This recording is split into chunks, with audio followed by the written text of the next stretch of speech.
Well, without a doubt, my all-time favorite military commander is U.S. Grant.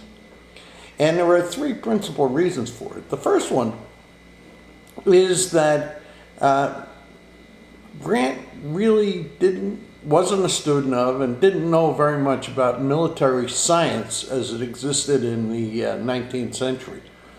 Nor did he know a lot about military history. In fact, Sherman made a great point of that.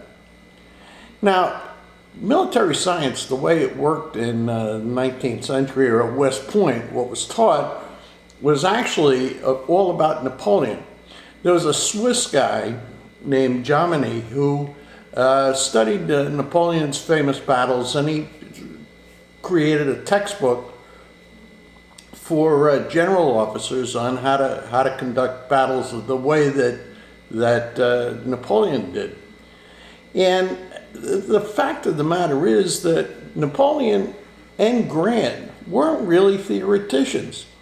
What they did, the way they won battles, was by using common sense, understanding what they had available to them and what the enemy had available to him, and also combine that with a great understanding of topography. Now, for a fact, Grant never ever pulled off a tactical masterpiece the way that Lee did at Chancellorsville. Instead, what Grant did was just to win and win consistently the same way that Napoleon did. Okay, the second major reason that I particularly admire Grant was that he was absolutely relentless. He had this unbelievable sense of purpose that would not let him give up at all. If he was involved with the enemy, his idea was to keep going until he destroyed him. And take just three aspects of his military career in the Civil War. You take the Battle of Shiloh. At the end of the first day, it looked like the Union had lost, and in fact, one of his major subordinates, Don Carlos Buell, was telling Grant recommending that they withdraw, get out of the face of the Confederates. And Grant said, no, we'll beat them tomorrow. Lick them tomorrow, is what he said. And indeed they did. The second day of Shiloh just drove the Beauregard and the Confederates back like you wouldn't believe. And then take the siege of Vicksburg. Vicksburg took months to capture. And as a matter of fact, Grant launched seven distinct attempts at capturing Vicksburg. The first six failed utterly. The seventh was it, when he actually crossed the Mississippi below Vicksburg and came up and encircled the fort. And then take, finally, the pursuit of Lee after the Battle of the Wilderness. He just stayed with it. I mean, another campaign that went for months was miserable, but what he did was he was not going to let Lee out of his grasp. His objective was to destroy Lee's army, the Army of Northern Virginia, and indeed he did.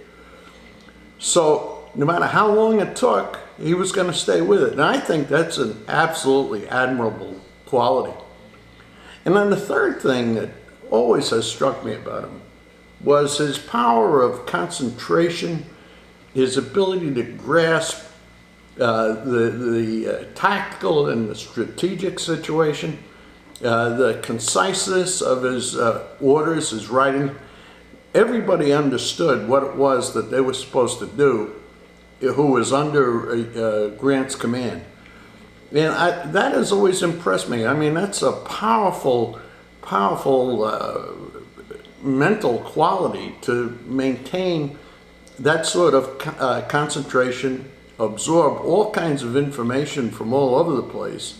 It probably comes in a very disjointed way, and then be able to express yourself as clearly and concisely as he did. So those are my three principal things that I like about Grant.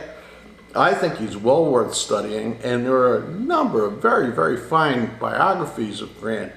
Although the thing I recommend, strongly recommend, is that instead of, well, in addition to reading those biographies, you should really, really read his personal memoirs.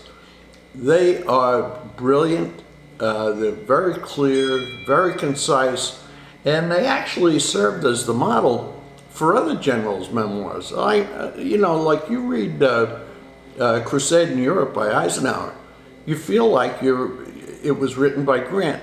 Similarly, if you take Norman Schwarzkopf's memoirs, same thing.